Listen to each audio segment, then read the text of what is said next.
Hi everyone, I'm going to start again because I was on mute. Hi everyone and welcome to STEM Mode In. So we're on the second event of 3 events with Anglo American and De Beers. I do hope you're going to have lots of fun today. I can see the chat, so I can see your comments coming in thick and fast. So do pop any questions that you may have in the chat function. So welcome. So a couple of things I want to go through before we get going. So just to let you know, we are STEMettes and we run events for girls and non-binary people that want to get into STEM. So up to now, for the 8 years that we've been running, we have worked with over 50,000 young women. So thank you so much for being part of the impact. Thank you so much for being part of this event, and I do hope you enjoy today. So who are Anglo American and who are De Beers? So Anglo American PLC is a British multinational mining company with headquarters in London, England. De Beers Group is an international corporation that specializes in diamond mining, diamond exploitation, diamond retail, diamond trading, and industrial diamond manufacturing sectors. So I think we get the gist of what De Beers do. So hopefully you can all hear me now. I can see a couple of you saying that you can't. Hopefully you can. Give me a thumbs up if you can. Hi there, Eleanor. I can see your comment. Hopefully you can all hear me now.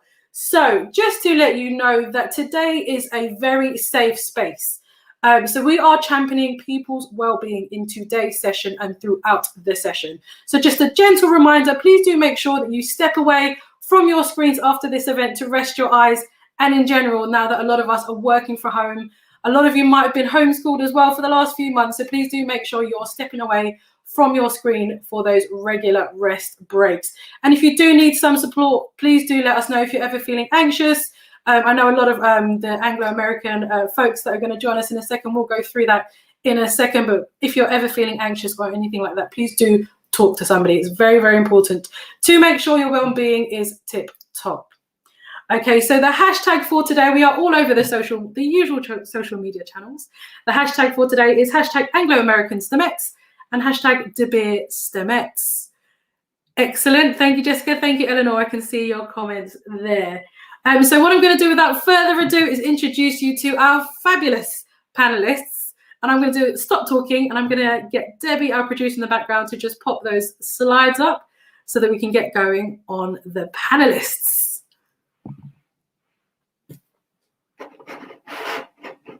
Okay, so the first panelist we are going to introduce to you is... There we go. Apologies for the lag. There is a little bit of a lag as well. So the first panelist we're going to introduce to you is Kirsten Hunt.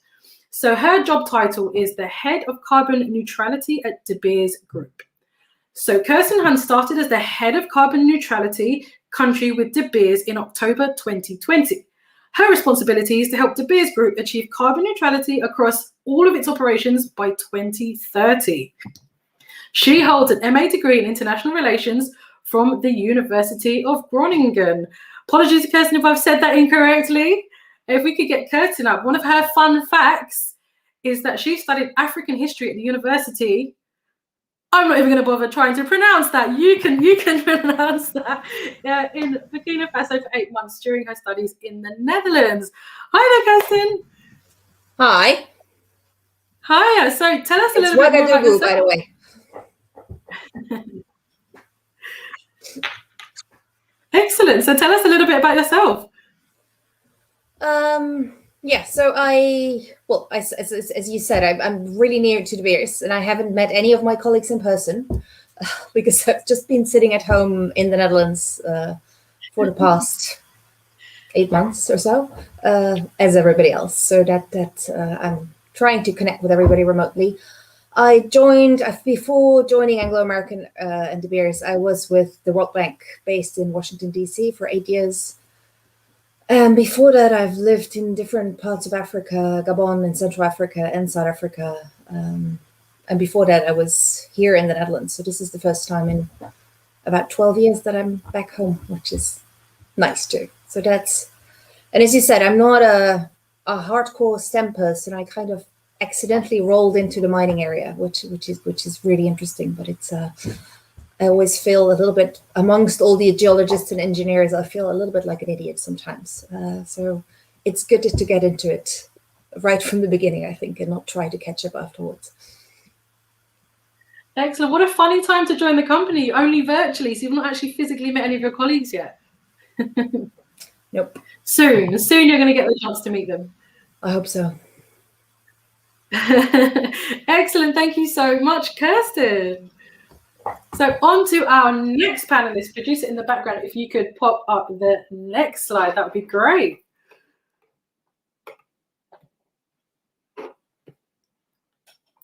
So our next panelist, whilst we're waiting for that to come up, is Catherine. So if we could get Catherine to join us. Let the magic in the background happen. So whilst we're waiting for Catherine to join us, Catherine is a project geologist from West Tathan Discovery at Anglo American. So Catherine studied geology at the University of Leeds as part of her degree and spent a year on the Erasmus placement at the Tara mine in Ireland, Europe's largest underground lead and zinc mine. Catherine has been an exploration geologist at Anglo American for 8 years. And one of your fun facts is that you visited 30 countries on your travels for work and holiday. Hello there, Catherine. Hi, everyone. Yes, being a geologist does get you to many interesting places around the world. Excellent. I'm loving that you've been to 30 countries and you've been at it for 8 years. Yeah, it seems extra weird right now as the last year or so. I haven't basically been more than 10 miles from my home. So it's one extreme to the other. Oh, completely. I completely sympathize and empathize with you on that one for sure.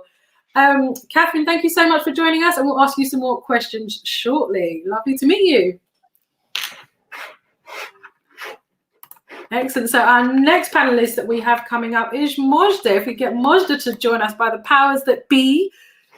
And whilst we're waiting for Mojda to join us, I will let you know a little bit about who she is. So she is a senior. Hi. Hello. Hi. So she's a senior process improvement engineer of manufacturing at E6. So you joined Element 6 in October 2019 as a senior process improvement engineer.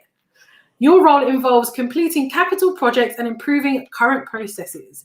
You have a chemical and process engineering background from UCL, and you've worked for chemical and automotive companies before joining Element 6.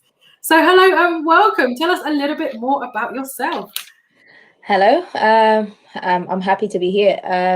Yes, as you mentioned, my background is chemical engineering, and before joining Element 6, I was working for Johnson Matthey, which was another manufacturing company, mainly in an automotive industry. And before that, I was working for Dow Corning in Wales. So that was a change of scenery when I moved from London to Cardiff and lived there for 2.5 years.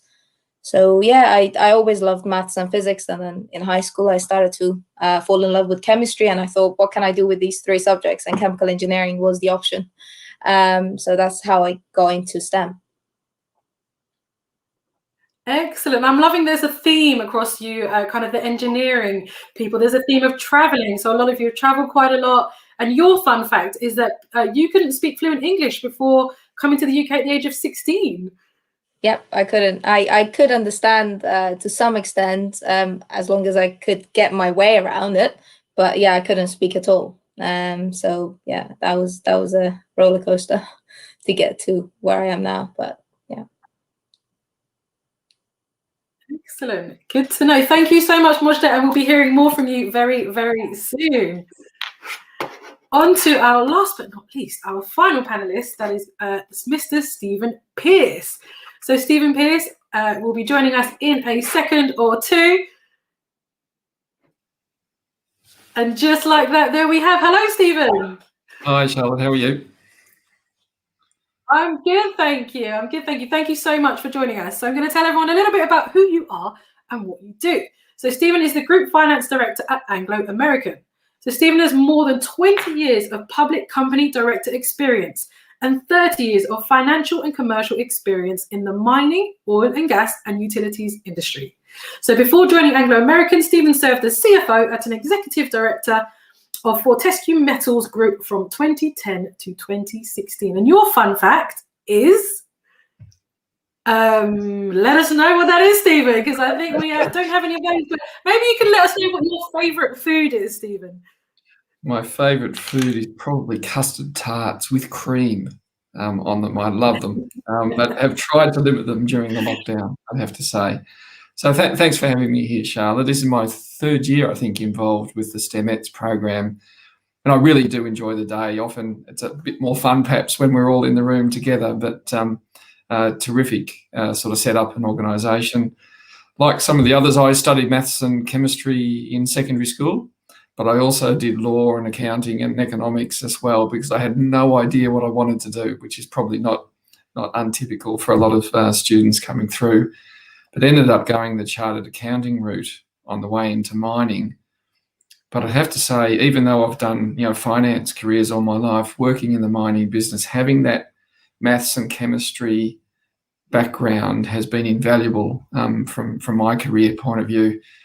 Because in the mining game, a lot of the chemistry students will probably kill me, but it's not that complex. It's pretty simple, basic chemistry, but doing it 365 days a year at the scale that we do, with the temperatures and the pressures and the mining and everything that we do, that's the challenge. And doing that safely and in a socially responsible way, that's really where the challenge sits.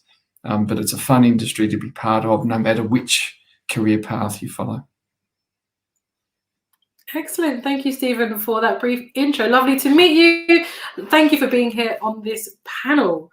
So what we're going to do is we're going to open up for questions. We're going to hear a little bit more from all of you in a second. I believe Debbie is going to pop some more slides up for us in a second. So you've now met the panel. So hopefully now you've been thinking about some of the questions that you'd like to ask our panelists. So there we go. We popped your names up on the screen. So without further ado, do we have any questions from anybody for our panelists? And do let me know. I've got my eye on the comments, and I will ask your questions. Just do pop that in. So in the meantime, I can ask a little bit more. So we only had about a minute or so from you all. So Catherine, you mentioned that you're a geologist. So do you want to tell us a little bit more about what that entails and maybe how you got into geology? Yeah, thanks. Sorry, I probably should have mentioned it earlier in the introduction.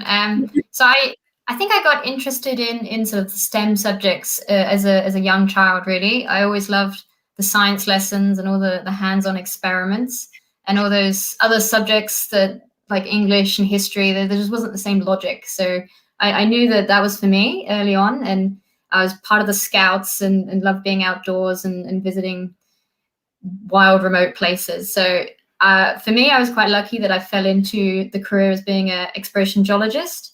And geology is the study of the history of the Earth and the processes which shape the Earth and really what the stuff beneath our feet is made from. And then from exploration point of view, it's like we're looking for how we can utilize that to really build the planet that we live in around us. And so geology was really a combination of chemistry and physics and geography, my favorite subjects. So that was quite an obvious connection for me. And what I do on a day-to-day basis is a lot of data collection. And then you bring that all together and create a 3D and sometimes 4D model to look at how the Earth has changed over time and how different things fit together. And we use that data to sort of pin down where we think certain minerals will be in the crust or in the Earth beneath us, and trying to sort of direct towards them. And sort of find how we can locate them, and if they're of high enough concentration for us to use to build a mine. So it's quite an integral part of the mining industry, but it's quite it's nowhere near as complex as some of the engineering challenges that there are to overcome when you actually find the mine. And yeah, I've been a geologist for about 10 years now, and I would say I love it. No 2 days are ever the same. There's always something new to see or learn, and no 2 deposits are ever the same. Even if there are so many different ones out there, there's always something different. So I think it's a great career, and I highly recommend it. Oh, excellent. Thank you, Catherine. It sounds like a big adventure. I must say, you sound like you've got a fantastic job, a really enjoyable job. Well, not to brag, but I think it's the best career out there. Excellent. And to the rest of our panelists, maybe Kirsten, what does a typical day look like for you? Well, right now it's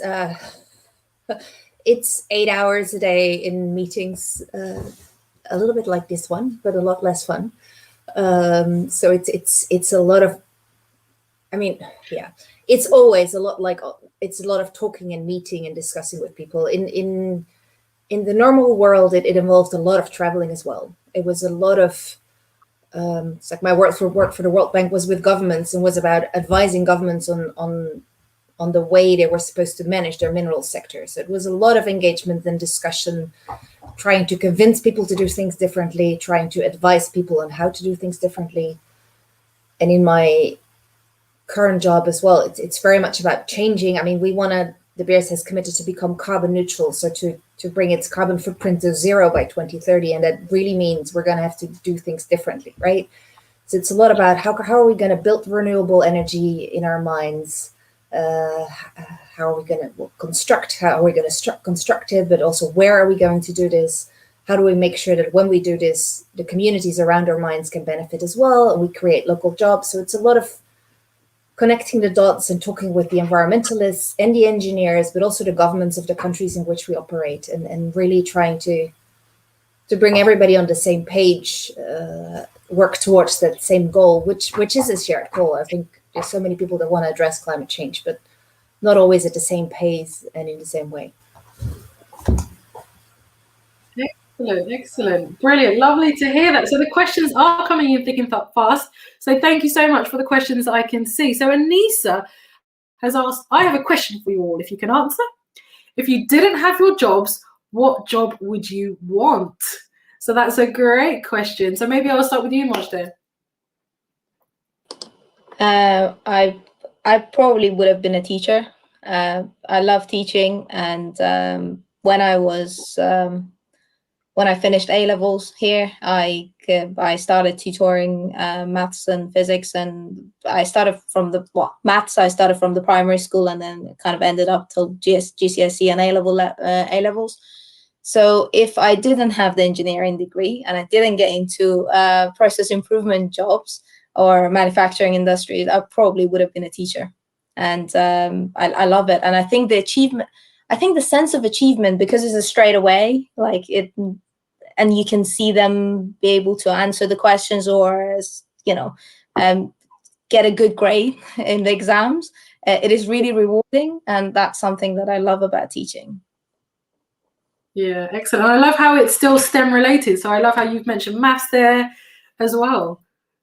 Yeah, I tried. That's the thing, is because I told you about my fun fact. It wasn't really fun, but not be able to speak English before coming to the country. So when I came, maths and physics was easier because it's numbers.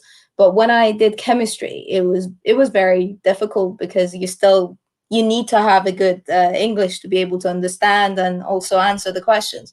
So when I started tutoring, I started with maths and physics, and I tried to do with chemistry, but it was only 2 years after I was in the country. So I was like, no, just go back to maths. It's easier. You're playing with numbers. It's easier to teach it. I think, I would enjoy teaching. Excellent. And Stephen, you of course, you have a very heavy finance background. So of course, you come from a mathematical background.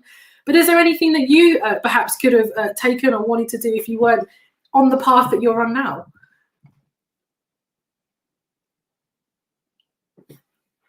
Just on mute there, Stephen. I used to play a lot of music as I was growing up. And in fact, I was still playing in a rock and roll band in Australia before moving to London, which surprises a few people. I would often, if I were playing at a big function, I wouldn't wear my glasses. I'd wear contact lenses, and I'd often have people come up to me during the week and say, "Did you play in a band on Saturday night? Because I thought I saw you on the stage, but you look different." If I turned my computer around, you would see, while my office in this direction looks like a professional office, if I turned my computer around the other side, you'd see a keyboard and a guitar and some recording microphones and things like that, because it sort of is split in two. So maybe I would have pursued that. A lot of people thought I would have been a teacher. I'm not sure I was cut out for that in terms of patience that you need. I think one of the really great things with the UK system is that you can study STEM subjects even through university and then convert across to chartered accounting or to finance careers. And that's something quite unique. We don't have that in Australia where I grew up. And I'd encourage people to, if you're interested in your science-based subjects, continue with that study, because it doesn't mean you necessarily have to work in that field all your career. The way the university and career systems set up here is, I think, a real plus to keep those options alive for people. And really important as well there, actually, you touched on the arts, so STEAM, so you touched on the A part of STEM, which also is really important, so the music and the arts. Yeah.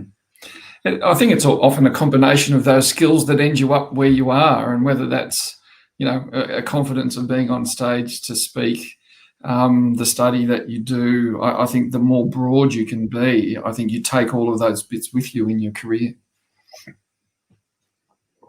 Definitely. Thank you so much for that, Stephen. And whilst you're with us, we do have a question from Helen that's asking, you mentioned that you took finance and a wide variety of other subjects. What did you take in high school, and what subjects did you progress through in different academic levels? Yeah, so in terms of qualifications, in high school, it was a real mix, because I had no idea what I wanted to do, as I said. So it really was maths all the way through, chemistry in those final couple of years of high school.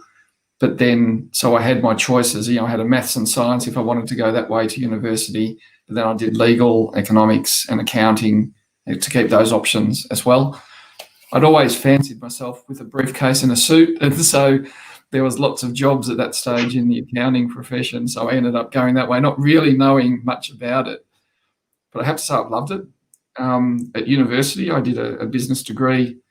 We had a sandwich year structure. So in the third year of university, you go out and work full time. And I did that with a EY chartered accounting firm, and then rejoined them after university. I went on and did my chartered study. Then I went on and did a graduate diploma in sort of company secretarial and legal practice. Kirsten, you'd be pleased I had to study Dutch when I lived in Holland for 3 years. So I can speak a little bit, so careful what you say. But yeah, you accumulate a lot of letters after your name, and the professional associations that you join, which is a big part of your professional career, I think, is maintaining those networks and building that experience, and sort of further qualifications and things that you gather. It's part of what you do if you want to be successful, I think, in whatever field that you choose. Definitely. Thank you so much for your question there, Helen. So we have another question. I'll open this up to the panel, to the whole panel. And so how did you all decide which area you wanted to focus on and follow for your career? So that question comes in from Sophie. So maybe if we go Catherine first. I think I kind of mentioned it already. My love for the sciences and geography, sort of, it was a natural fit for me the first time I understood what an exploration geologist really was. And then when I heard that you get to travel the world and visit weird places that nobody normally steps foot in, I was just sort of made up. It was really obvious for me, but I think I'm quite unusual. I think a lot of people struggle to know what they really want to do in their career and with their chosen area of study. But what I would say is that you don't need to know all the answers. Just follow what you're interested in, and eventually you'll find what areas that study is applicable to. There's so many different jobs in the world that so many that you don't even know exist right now. So worry about what you're going to do once you've worked out what you enjoy yourself. Great. Very, very true. Thank you, Catherine. Kirsten?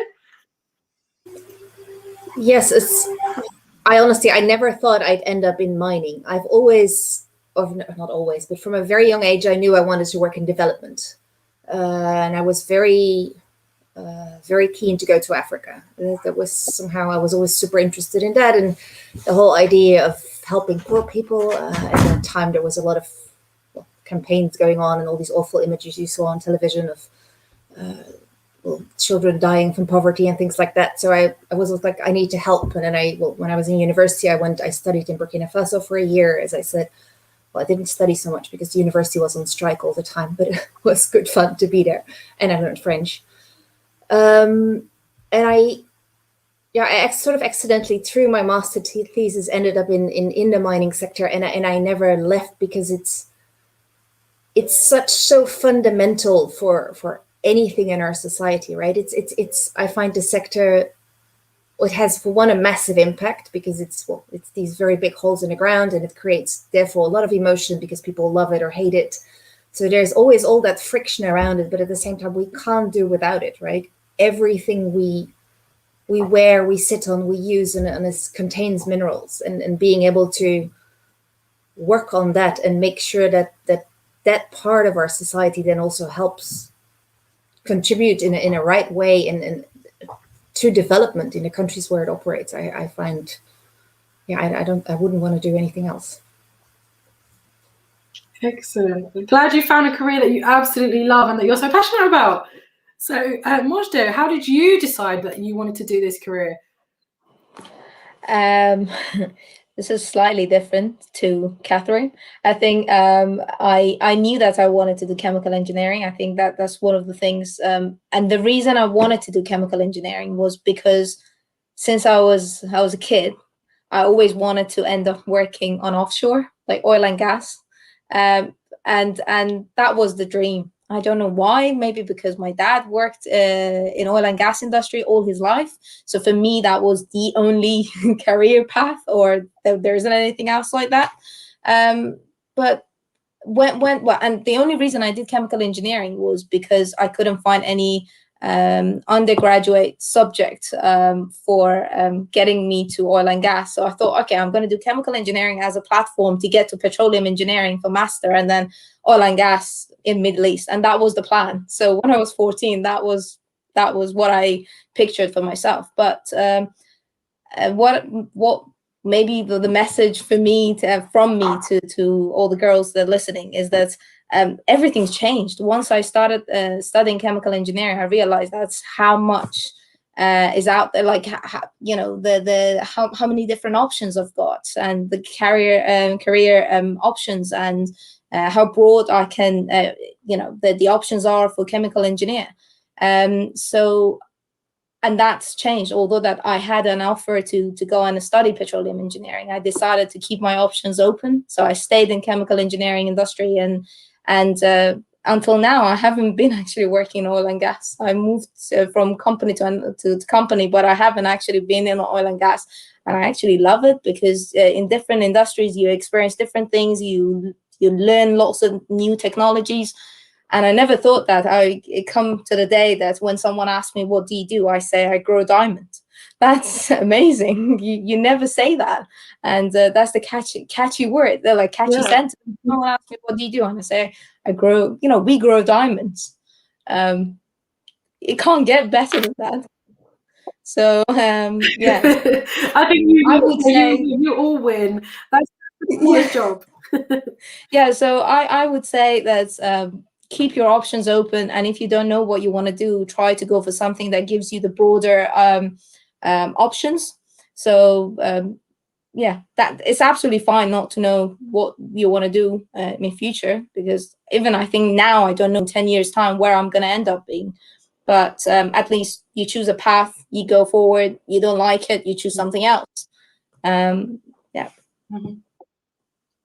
Really key, actually, like you say, to keep trying different things until you find that passion, you find something you love, like you mentioned, Catherine. Find something that you love, that you really want to do, and turn that into a job, turn that into a passion, turn that into a career. Definitely. And Stephen, how did you decide which area you wanted to focus on and follow for your career?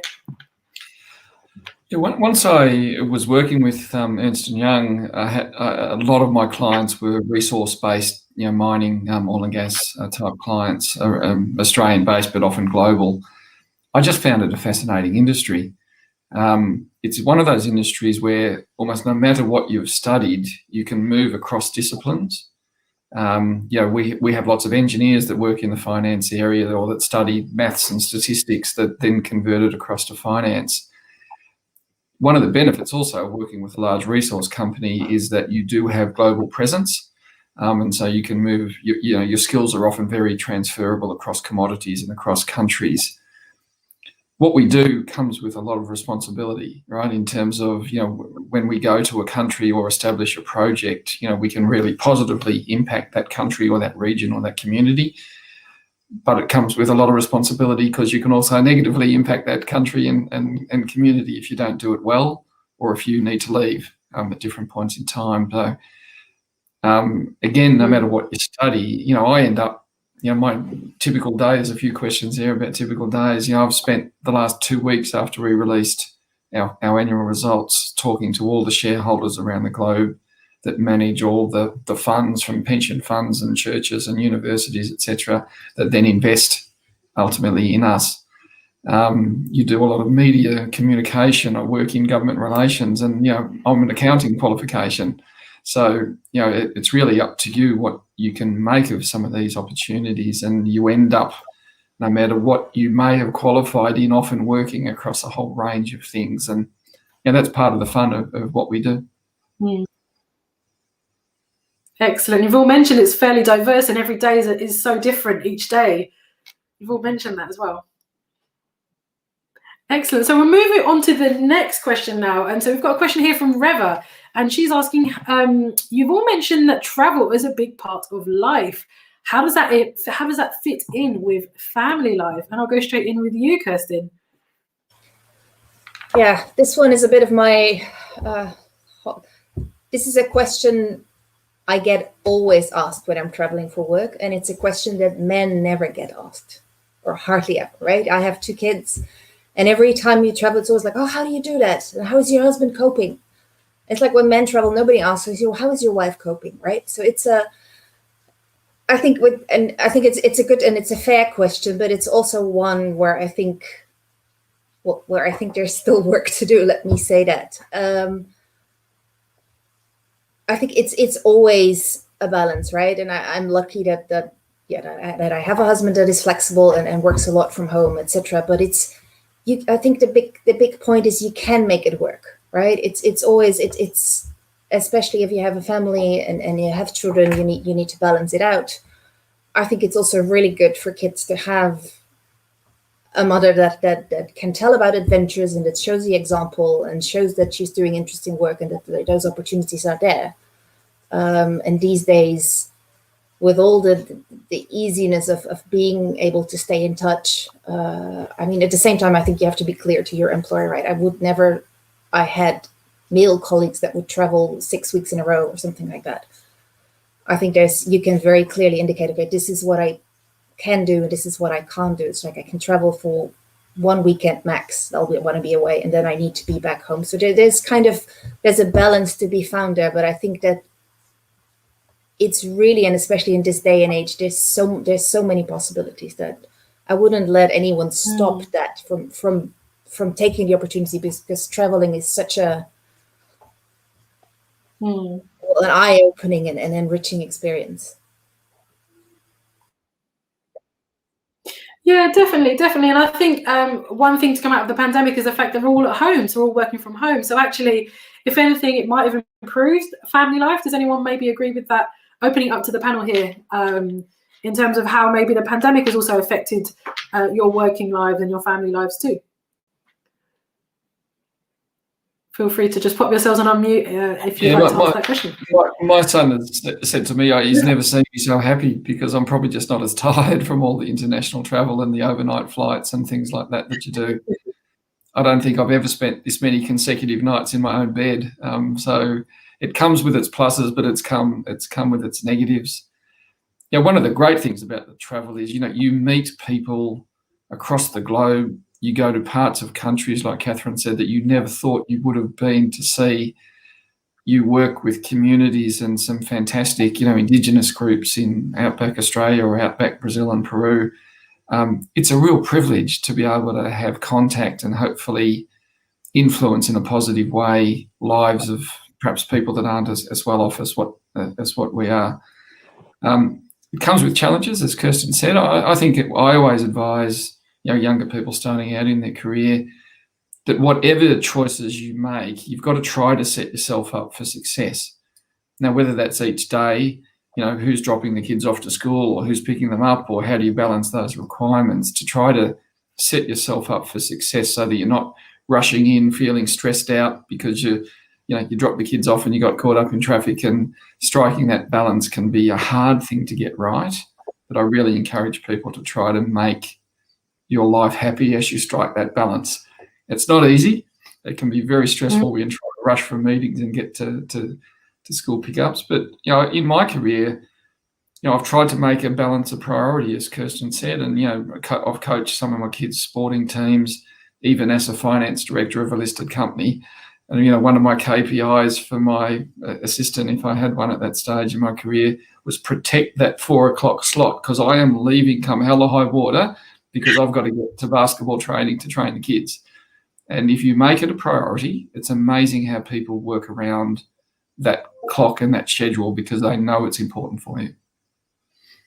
Absolutely. Prioritizing the things that are most important, which is one thing that pandemic has definitely allowed us to kind of hone in and tune into, hasn't it? So moving on to the next question, actually. So you talk about happiness and kind of balance in your careers. And Therese is asking, what is the best part of your jobs? So Catherine, what's the best part of your job? Well, I was originally gonna, when I saw this, I was going to say that the food from our office, because it's amazing. But if I think more broadly, away from just food, I get to do so many awesome things, whether that's driving a skidoo across frozen lake, or exploring mountaintops which only yak herders have visited.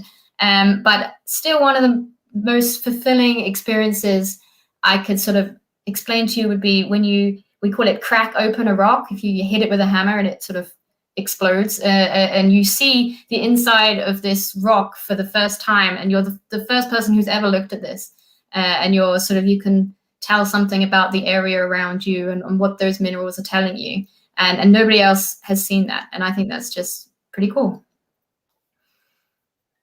Sounds pretty magical as well. It's something that no one has ever seen or set eyes upon. Not all of the rocks are shiny, unfortunately, but a good amount of them are. Excellent. And Mojda, what's the best part of your job in your everyday life? I think I should have gone first, because there's no way I can beat that now. Yeah, I think these three people now, they kind of sold geology and mining to me. Now I need to go change my career path and go and do mining.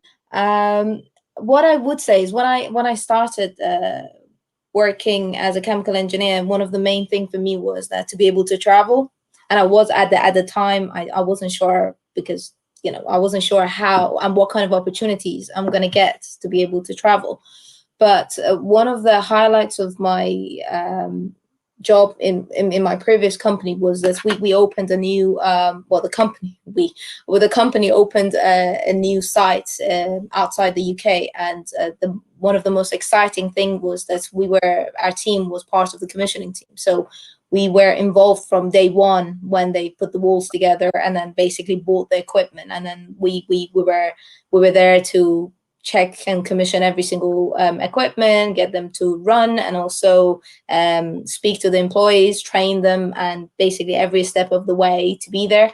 And that was very interesting, exciting to meet new people from completely different backgrounds and go through the process with them. That was something that I really enjoyed. And in my current job, we have it in a smaller scale, but it's still that commissioning and bringing a new equipment is very fulfilling. Still, I didn't beat Catherine, but I tried. No. Thank you, Mojda. So we'll go on to the next question. Anjali is asking a question about role models. So she's asking, how important is it to have role models for your careers? And I'll edit that a little bit and say, who were your role models, or who are your role models? Kirsten. That's a tricky one. I don't think I've ever had like one role model, right? There's lots of inspiring people out there, and I think it is. I think it's good. We had to see strong women that are really outspoken and in anything. For me, role models have often been people outside my own line of work, but were artists or writers or people that would create stuff. It's I've always been really, and just, I mean,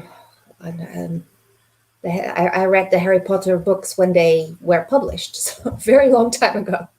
But I loved Jake at that time. Like J.K. Rowling was my heroine at the time, just because she was creating something out of nothing, right? So those kind of people, but also I've seen really impressive women in the World Bank. Kristalina Georgieva, who now heads the IMF, was a really like inspiring, outspoken, strong person, and there's different ones out there. Like I said, I've never picked one, but there's bits and pieces about being outspoken, about creating things, and being out there. Excellent. Thank you so much. And Stephen, who were your role models when you were growing up? Or your role models now? Yeah, I'd probably repeat some of the things that Kirsten said. I think you take bits and pieces of different people at different times in your life and career. And you also take the good and the bad. Hopefully, you mimic the good and you discourage the bad as you put yourself together, I think, in your career. But I suppose I'd encourage every one of us to be a good role model. I suppose that's what I try to bring to the workplace every day. And one of the things I enjoy most about my role is that ability to bring a positive sense of energy and a positive environment that the team can thrive in. And whether that's my direct team or anyone else across the organisation, if you bring that good attitude and treat people well, then hopefully that resonates with people and multiplies out, because you spend a lot of time at work, you want to have fun, you want to work with a good team. I think the more you can reflect a positive attitude, you can become a great role model no matter what level you are in an organisation. Definitely agree with that. Thank you for that, Stephen. Catherine or Mojde, who are your role models? Who are your role models? Who were your role models? I don't know that I have very many industry-specific role models, and I think maybe that's something too, in that you can just look for people that inspire you and look for those characteristics, as opposed to looking for someone who's done exactly the path that you want to follow. Though surrounding yourself with people who've got experience and sort of leaning on them is definitely helpful. But the name that came to my mind when I heard the question was Greta Thunberg. I think she's just inspirational in how she's voiced her opinion on something that she holds so dear to herself, and has really committed to being active on that, no matter what people say to dissuade her. So, and I think having that courage and perseverance is very admirable, and something I hope admire to emulate in my own life, hopefully. Excellent. Thank you, Catherine. And the next question for you, Mojde, would be, what advice would you give to your younger self if you had a chance? It's a good question there. Yeah, it's a good question.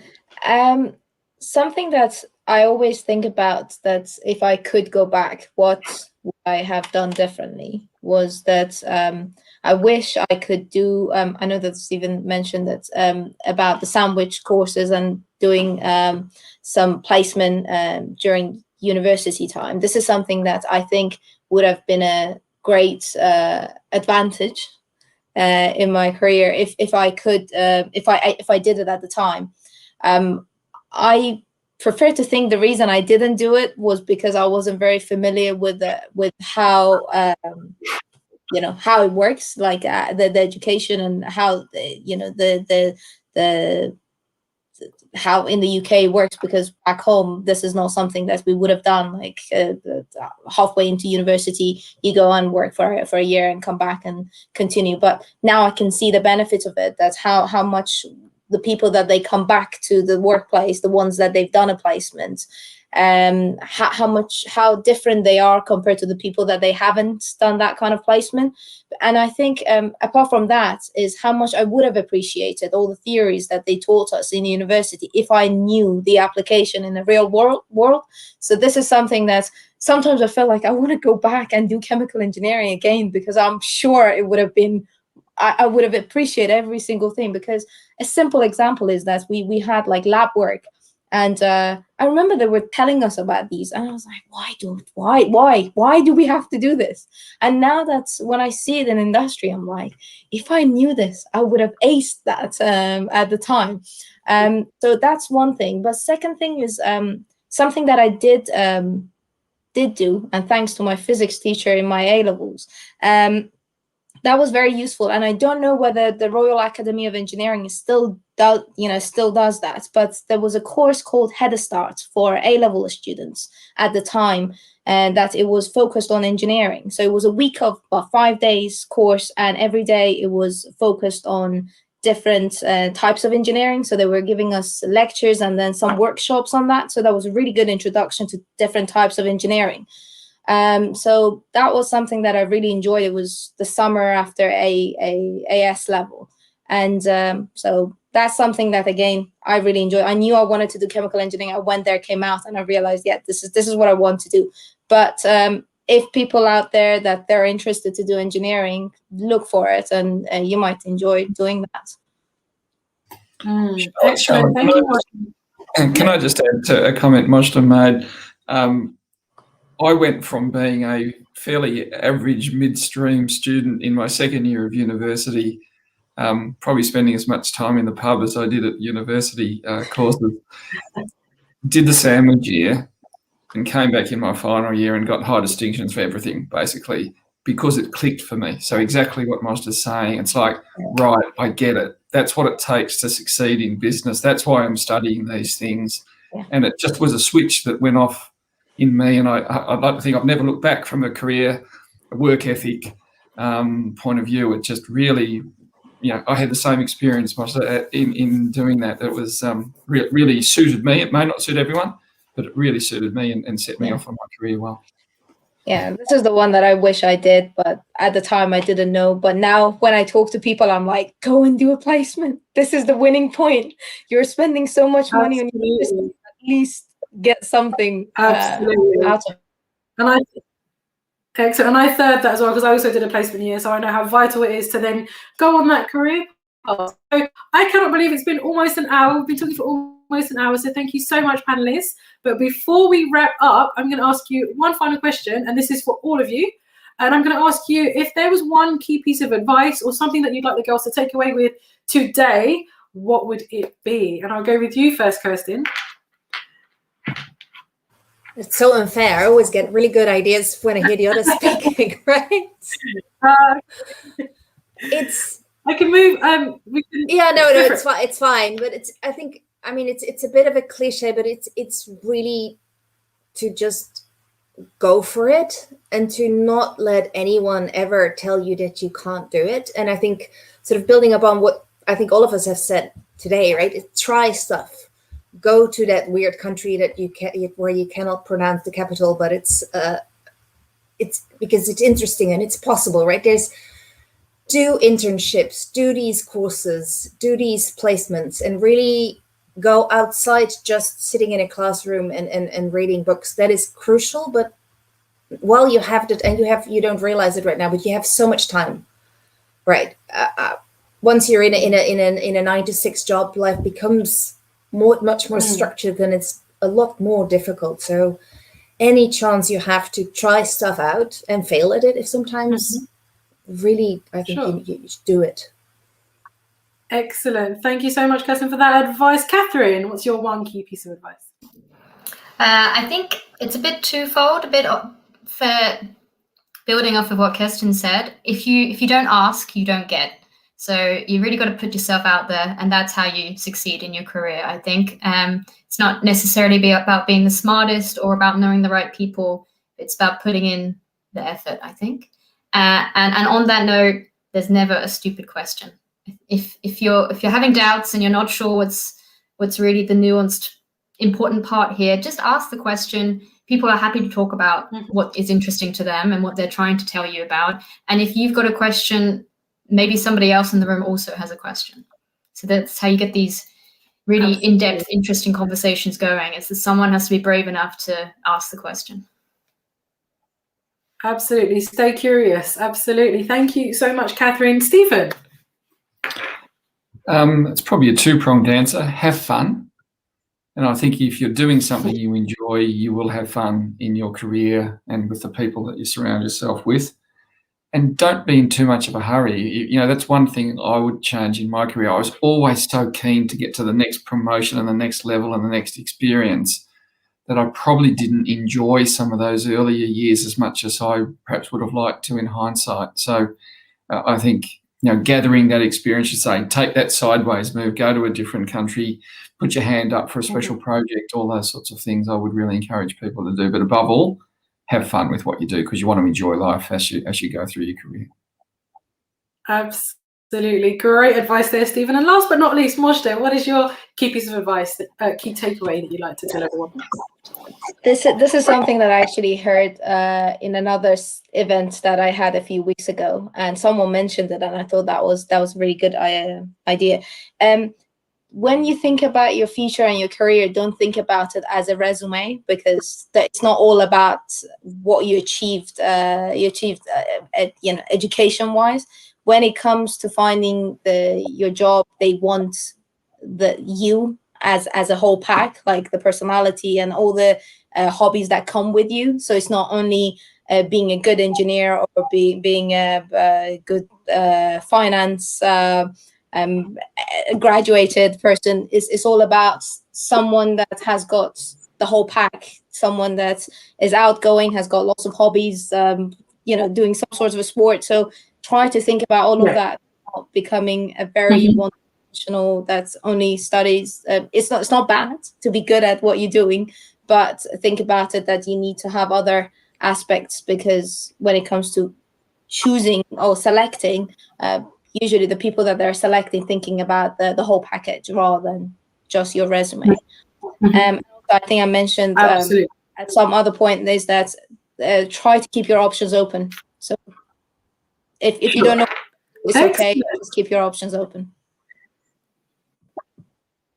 Absolutely brilliant. Thank you so much, Anglo American. Thank you so much, Tobias. Thank you all for taking part in this panel. Thank you so much for those answers, and thank you so much for those brilliant questions from all of you that have tuned in today. So just a couple of reminders before we all leave you to have your dinner. The feedback link is now up on the screen. So that's bit.ly/IWD Wednesday. So please do make sure that you fill out that feedback form so we know that you attended, and then we can pass the feedback on to Anglo and De Beers, of course. Don't forget that this isn't the end. This isn't the end of Anglo American and De Beers. We have one more event in this STEM Mode In week to celebrate International Women's Day. So we have an Instagram live on Friday. So please do tune in at 4:30 to hear from Siobhan and Tracy, who are senior role models at Anglo American. So they're going to be joining us on Friday. Thank you so much, panel. I hope you had as much fun as I did getting to know you, getting to know the company, getting to know a little bit more about your journeys. And of course, behind the scenes, we have been tweeting and popping some pictures and quotes and images up on our social media channels. So please do check those out for updates. Other than that, I think that is it. The Easter Explore, one more thing to say is that we have the Easter Explore program that is now open. So if you do want to join us for the Easter Explore weeks, please do join us. That is 3 weeks of events that we've got going on. We popped that into the chat. The link for that is stemex.org/explore. So do join us for the next series of events after this week is over. Plenty more to come.